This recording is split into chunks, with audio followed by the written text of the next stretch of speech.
Hello everyone, this is Pooja Sharma from Pooja Sharma classes. उम्मीद करती हूँ आप सब अच्छे होंगे। सीटेट 2024 के लिए हम क्लासेस कर रहे हैं। इसमें हम सीटेट का जो प्रैक्टिस सेट है उसको मैं यहाँ पे करा रही हूँ, जो कि आपके प्रीवियस ईयर क्वेश्चन पेपर से लिया गया है। तो इसमें हम बाल विकास को देखते हैं, सीडीपी को यहाँ पे। तो चलिए स्टार्ट करते हैं। पेपर में यहीं से आपके जो क्वेश्चंस हैं बनेंगे, इसी तरीके के आपके क्वेश्चंस बनते हैं। तो आपको हर एक क्वेश्चंस को अच्छे से समझ करके चलना है। तो चलिए स्टार्ट करते हैं। आपको वीडियो पसंद आती है तो वीडियो को लाइक कर देना और अपने दोस्तों के साथ शेयर कर देना। चैनल को सब्सक्राइब नहीं किया है तो चैनल को सब्सक्राइब जरूर कर लेना। तो स्टार्ट करते हैं। क्वेश्चन नंबर 1 आता है। मैंने आपको यूपी टेट के जो प्रीवियस ईयर क्वेश्चन पेपर हैं उनको करा दिया है। आप प्लेलिस्ट में जाकर देख सकते हैं। 2011 से लेकर 2021 तक के मैंने आपको करा दिए हैं, तो आप उनको चेकआउट कर लेना। तो यहाँ पे हम समझते हैं। क्वेश्चन नंबर 1 आता है कि निम्न में से बच्चों के प्राथमिक सामाजिकरण की संस्था कौन सी है।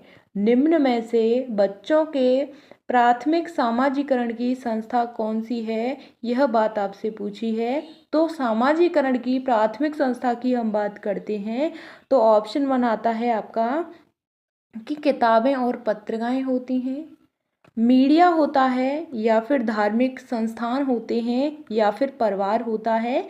तो निम्न में से बच्चों के प्राथमिक सामाजिकरण की संस्था के बारे में हम बात करते हैं तो क्या हो जाता है, इसका सही आंसर होता है यह आपका परिवार हो जाता है। क्या हो जाता है, सामाजिकरण की प्राथमिक संस्था की हम बात करते हैं तो क्या होता है, हमेशा परिवार होता है। इतना आपको ध्यान रखना है। अब हम बात करते हैं द्वितीयक संस्था के बारे में। तो बाकी की आपकी सारी चीज़ें आ जाती हैं। जैसे हम बात करते हैं विद्यालय की, मीडिया की बात करते हैं, किताबों की बात करते हैं, धार्मिक संस्थान की बात करते हैं। तो यह सारी चीज़ें आपकी द्वितीयक संस्था के रूप में आती हैं। अगर हम प्राथमिक की बात करेंगे तो प्राथमिक में हमेशा आपका क्या आएगा, परिवार आएगा, आपकी फैमिली आएगी। इतना आपको ध्यान रखना है। प्राथमिक में आपका क्या आएगा, परिवार आएगा। द्वितीयक में बाकी सारी चीज़ें आएंगी। जैसे हम बात करते हैं विद्यालय की, मीडिया की बात करते हैं, किताबों की बात करते हैं, धार्मिक संस्थाओं की बात करते हैं, यह चीज़ें आती हैं। क्वेश्चन नंबर 2 आता है। आपको बताना है कि लेव वाइगोत्स्की के सिद्धांत के अनुसार हमारी संज्ञानात्मक संरचनाओं की बनावट व हमारी संज्ञानात्मक प्रक्रियाओं में बदलाव किसके द्वारा होता है। लेव वाइगोत्स्की के सिद्धांत के अनुसार हमारी संज्ञानात्मक संरचनाओं की बनावट व हमारी संज्ञानात्मक प्रक्रियाओं में बदलाव किसके द्वारा होता है। तो यहाँ पे इनाम के द्वारा होता है, सांस्कृतिक उपकरण के द्वारा होता है, स्कीमा के द्वारा होता है, या फिर संज्ञानात्मक द्वंद्व के अनुसार होता है। तो आपको ध्यान रखना है SCL। क्या ध्यान रखना है, SCL। इस S का मतलब होता है सोशल यानी कि सामाजिक, C का मतलब होता है आपका कल्चरल यानी कि जो सांस्कृतिक होता है, और L का मतलब होता है लैंग्वेज, भाषा की हम बात करते हैं। तो हमेशा इन्होंने क्या दिए हैं, इन्होंने 3 यह इनके क्या हैं, टूल्स हैं, यंत्र हैं। तो SCL की यह बात करते हैं जहाँ पे आपको सामाजिक दिख जाए, जहाँ पे आपको सांस्कृतिक दिख जाए, जहाँ पे आपको भाषा के बारे में दिख जाए, तो वही आपका आंसर हो जाता है। तो क्वेश्चन नंबर 2 का सही आंसर होता है यह ऑप्शन नंबर 2। क्या हो जाता है, यह आपका सांस्कृतिक उपकरण हो जाता है, कल्चरल टूल हो जाता है। Option number 2 is the right answer. Schema की बात जीन प्याजे करते हैं, संज्ञानात्मक द्वंद्व की बात जीन प्याजे करते हैं। इतना आपको ध्यान रखना है। क्वेश्चन नंबर आपका 3 आता है। आपको बताना है कि वाइगोत्स्की के अनुसार इनमें से कौन सा कारक संज्ञानात्मक विकास में महत्वपूर्ण भूमिका निभाता है। यानी कि आपको बताना है कि संज्ञानात्मक विकास में कौन सी महत्वपूर्ण भूमिका निभाता है। कौन, लेव वाइगोत्स्की के सिद्धांत के अनुसार बताना है। तो भाषा होती है, संगठन होता है, परिपक्वता होती है, या फिर आपका संतुलन होता है। तो मैंने आपको बताया वाइगोत्स्की की बात करते हैं तो हमेशा SCL को ध्यान में रखना है, सामाजिक सांस्कृतिक और आपकी भाषा आती है। इनके यह क्या हैं, 3 यंत्र हो जाते हैं, इतना आपको ध्यान रखना है। तो क्वेश्चन नंबर 3 का सही आंसर होता है आपका ऑप्शन नंबर 1। यह आपकी क्या हो जाती है, लैंग्वेज हो जाती है। Option number 1 is the right answer. Question number 4 आता है, आपको बताना है किस समूहों में चर्चा करना और सकारात्मक शिक्षक छात्र संबंध किस कक्षा की विशेषता है। समूहों में चर्चा करना और सकारात्मक शिक्षक छात्र संबंध किस कक्षा की विशेषता है, यह बात पूछी है। तो यह आपकी प्रगतिशील कक्षा कक्ष होता है, यह आपका पाठ्य पुस्तक केंद्रित कक्षा कक्ष होता है, यह आपका व्यवहारवादी कक्षा कक्ष होता है, या फिर आपका शिक्षक केंद्रित कक्षा कक्ष होता है। यह बात बतानी है आपको कि समूहों में चर्चा करना और सकारात्मक शिक्षक छात्र संबंध किस कक्षा की विशेषता हो जाती है। तो इसका आंसर बताना है। तो यह आपकी प्रगतिशील कक्षा कक्ष हो जाता है। क्या हो जाता है, प्रोग्रेसिव क्लासरूम हो जाता है। ऑप्शन 1 आपका सही आंसर है। टेक्स्ट बुक की हम बात करते हैं यानी कि पाठ्य पुस्तक की, तो यह गलत हो जाता है। व्यवहारवादी की हम बात करते हैं, गलत हो जाता है। शिक्षक केंद्रित नहीं होता, बिल्कुल बात गलत हो जाती है। कैसा होता है, यह आपका प्रगतिशील कक्षा कक्ष होता है। Option number 1 is the right answer. Question number आपका 5 आता है, आपको बताना है। क्वेश्चन नंबर 5 आता है, आपको बताना है कि बाल केंद्रित कक्षा कक्ष में विद्यार्थी अपने स्वयं के सीखने में ज़्यादा भूमिका नहीं रखते हैं। बाल केंद्रित कक्षा कक्ष में विद्यार्थी हैं वह अपने स्वयं के सीखने में ज़्यादा भूमिका नहीं रखते हैं। ऑप्शन 2 आता है कि ज्ञान के क्या होते हैं, सक्रिय निर्माता होते हैं। ऑप्शन 3 आता है कि कोरी पट्टी के रूप में वह देखे जाते हैं। ऑप्शन 4 आता है कि निष्क्रिय रूप से शिक्षकों का अनुकरण वह क्या करते हैं, अनुसरण करते हैं। यह बात आपको बतानी है, क्या करते हैं। तो बाल केंद्रित कक्षा कक्ष में जो विद्यार्थी होते हैं वह क्या होते हैं, वह एक्टिव होते हैं, यानी कि ज्ञान के क्या होते हैं, सक्रिय निर्माता होते हैं। Option 2 is the right answer. स्वयं के सीखने में भूमिका नहीं रखते हैं, तो यह बात गलत हो जाती है। कोरी पट्टी के रूप में बच्चे देखे जाते हैं, तो यह बात गलत होती है, क्योंकि बच्चा है अपने परिवार से कुछ न कुछ सीख करके आता है। निष्क्रिय रूप से अनुसरण करते हैं शिक्षकों का और वह अनुकरण करते हैं, तो यह बात आपकी गलत हो जाती है। वह सक्रिय रूप से करते हैं, बच्चे एक्टिव होते हैं। तो जहाँ पे आपको सक्रिय दिख जाए बेस्ट आंसर होता है, एक्टिव दिख जाए बेस्ट आंसर होता है। Option number 2 is the right answer. Question number 6 आता है, आपको बताना है कि कोहल वर्ग के किस चरण में व्यक्ति तर्क करते हैं कि सही कार्यवाही विवेक के स्वयं चुने हुए नैतिक सिद्धांतों के द्वारा परिभाषित की जाती है। तो कोहल वर्ग के किस चरण में व्यक्ति तर्क करते हैं कि सही कार्यवाही विवेक के स्वचुने हुए नैतिक सिद्धांतों के द्वारा परिभाषित किए जाते हैं। तो ऑप्शन 1 आता है आपका कि अच्छी लड़की अच्छा लड़का अभिविन्यास। ऑप्शन 2 आता है कि सामाजिक अनुबंध अभिविन्यास। ऑप्शन 3 आता है कि सामाजिक व्यवस्था बनाने का अभिविन्यास। ऑप्शन 4 आता है कि सार्वभौमिक नैतिक सिद्धांत अभिविन्यास।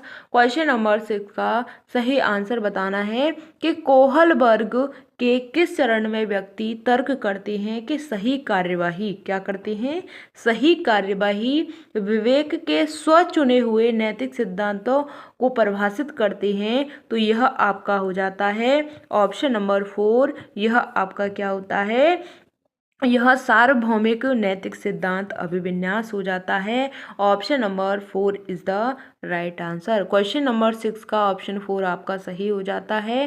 क्वेश्चन नंबर 7 आता है कि निम्नलिखित में से कौन सा कथन कक्षा कक्ष में सवाल पूछने के संदर्भ में सही नहीं है। निम्नलिखित में से कौन सा कथन कक्षा में सवाल पूछने के संदर्भ में सही नहीं है। तो ऑप्शन 1 आता है कि विद्यार्थियों से प्रश्न के उत्तर पूछने का मुख्य उद्देश्य उनका परीक्षण करना है। ऑप्शन 2 आता है कि विश्लेषणात्मक प्रश्न पूछने से विद्यार्थियों को समालोचनात्मक चिंतन में मदद मिलती है।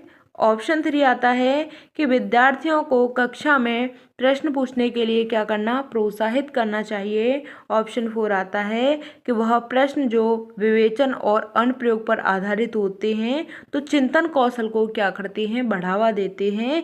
यह बात आपसे पूछी है कि निम्नलिखित में से कौन सा कथन है वह कक्षा में सवाल पूछने के संदर्भ में सही नहीं है। नहीं की बात पूछी है, तो क्वेश्चन नंबर 7 का यहाँ पे सही आंसर ऑप्शन नंबर 1 हो जाता है। क्या हो जाता है? ऑप्शन नंबर 1 हो जाता है कि विद्यार्थियों से प्रश्न के उत्तर पूछने का मुख्य उद्देश्य उनका क्या है, परीक्षण करना है। Option number 1 is the right answer. यहाँ तक बात क्लियर?